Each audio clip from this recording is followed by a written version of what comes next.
Welcome to Paranormal Northwest, a podcast all about the history and the paranormal of the Pacific Northwest. Join me as I tell stories of this great region, the history, the people who live here, and those who may have never left. Thank you for joining me today for a special episode. Not only is this our first episode of 2022, but instead of a paranormal building or property, today we are looking at the sinking of the ship Andelana, the largest maritime disaster in Tacoma's history.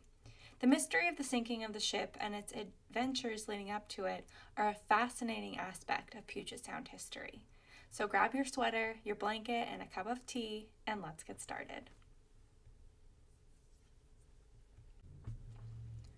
Friday, January 14th, 1899, was a stormy, windy day in Commencement Bay, typical of winter in the Puget Sound, especially in early January. The many large-masted cargo ships that were anchored in the bay were moved around to be more secure. The storm lasted into the night. The morning of January 15th was a stark contrast to the previous day. The large-masted cargo ships sitting in Commencement Bay had been tossed around like rag dolls, but were now safe in the calmer waters. Noticeably absent, however, was the Andelana. The Andelana was a British merchant ship that made its way to Commencement Bay near Tacoma, Washington, in 1899. The Andelana had traveled around the globe, from England, and then made its way to Shanghai before arriving in Tacoma on January 9, 1899.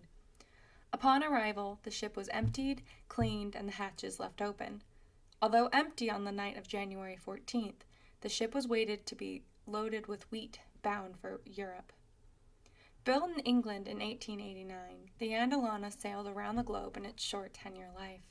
It had traveled back and forth from England to Asia, stopping on both the west and east coast of the United States along the way. Of the 18-man crew, almost all were of European origin.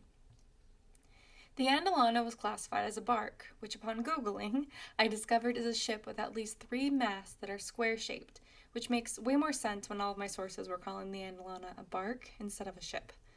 When the Andelana had arrived in Tacoma on January 9th, the crew had comprised of 28 men. However, nearly a third of the crew left shortly thereafter. Most of these men went to other cargo vessels that were also anchored in Commencement Bay. The captain, George Stalling, struggled to find replacements for his crew. This may have been due to the weather or perhaps the notoriety the Andelana held for being unstable in choppy seas. Either way, because the ship was now essentially running on a skeleton crew, Captain Stalling forbade the remaining crew from going ashore. The exception of this was Percy Buck, who was allowed to go ashore to the hospital. I saw conflicting reports that Buck had either a facial injury or even appendicitis. Buck was ashore at Fanny Paddock Memorial Hospital, now Tacoma General Hospital, on the night of January 14, 1899. He was the only surviving crew member of the Andelana. I want to backtrack a bit now. Don't worry, we'll get back to the sinking and the aftermath. But first, let's take a look at Commencement Bay. Commencement Bay is located on the southern edge of Puget Sound in western Washington. The major port city of Tacoma sits at the bay's edge, and the port of Tacoma covers the southeastern portion of the bay. The bay received its name from American Captain Charles Wilkes, part of the United States Exploration Expedition in 1841. However, the bay had been inhabited by native people for thousands of years. Prior to interference of man in industry, Commencement Bay was the outlet of the considerably sized Puyallup River Delta. The delta, bay, and channels that flowed into the bay were thriving ecosystems. The sediment flowed along the river channels and into the bay. This allowed the bay to naturally fill and drain over time. Starting in the early 1900s, the channels began to be dredged and the tide flats filled. Throughout the early part of the 20th century, the Puyallup River was incredibly manipulated and engineered by man. Side note on the Puyallup River, it's massive. The river flows from a glacier on Mount Rainier through the Ording and Puyallup valleys, flowing into Puget Sound at Commencement Bay. The river carved the impressive valley since the last ice age, and would have continued without the interference of man. Even with dredging, levees, and other precautions, the river near annually floods and the majority of the valley lays within dangerous floodplain. Now, back to Commencement Bay. The dredging of the Puyallup River and its channels allowed for easier transport for the logging industry on Mount Rainier to the cargo ships in Puget Sound. As we briefly discussed in previous episodes, the logging industry was and still is a massive industry in the Pacific Northwest. Being able to transport these massive logs to the ships faster meant that everyone involved would get paid faster. This also meant that Washington timber was being used around the globe. In junior high, my social studies teacher showed us a picture from somewhere in a distant part of the world.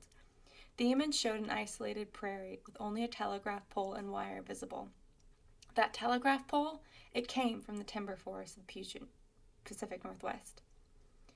The engineering of the river and the bay did more to the natural environment than reduce flooding and increase timber sales. It also negatively impacted the salmon that traveled through the river. Through cooperation with the Puyallup tribe and decades of work, the salmon population in the river has revived.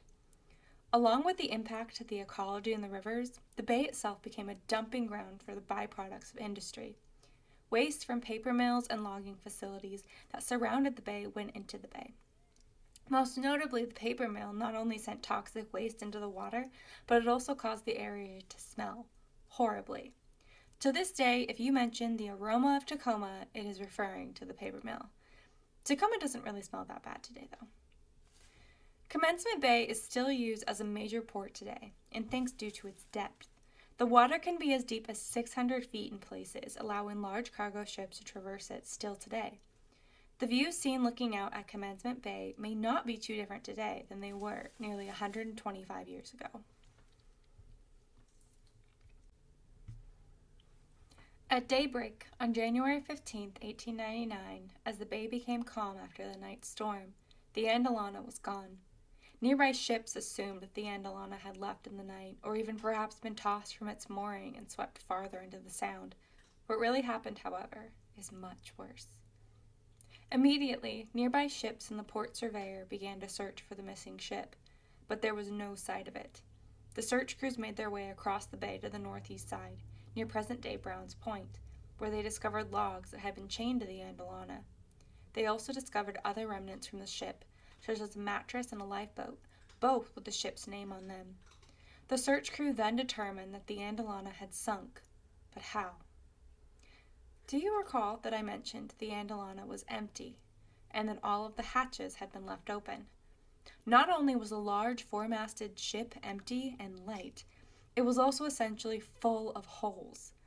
Officials at the time, and still to this day, believe that the Andelana was overcome by a large swell in the night, causing the ship to instantly fill with water.